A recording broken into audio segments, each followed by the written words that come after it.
conversions de masse, ça a amené à la fois un certain laxisme judiciaire parce que c'était considéré comme raciste d'avoir une politique judiciaire de véritable répression.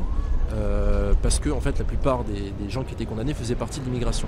Et donc c'est ça en fait qui indirectement a amené le climat d'insécurité à l'heure actuelle. C'est de l'orgueil. S'ils ont ce statut de victime, c'est qu'ils ne peuvent que perdre par leur médiocrité et leur absence de discipline. Ils portent une culture marquée par la violence et les règlements de compte.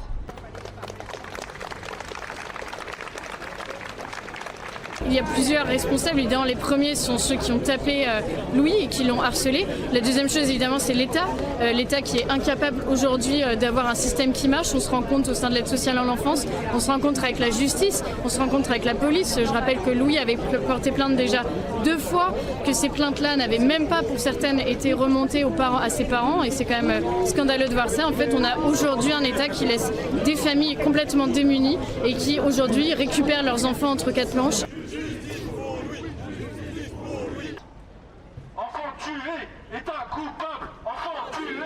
Aujourd'hui, on a un Emmanuel Macron qui nous parle de brainwashing, de lavage de cerveau. Dès qu'on a le malheur de mettre en avant ces faits divers-là, ils expliquent que c'est l'extrême droite qui récupère, alors qu'aujourd'hui, il y a bien un problème d'ensauvagement. Nous, les femmes, on le sait bien, de par le fait que depuis qu'on a 12 ans, on se fait harceler dans l'espace public. Mais ça, aujourd'hui, c'est à toutes les strates de la société qu'on le voit.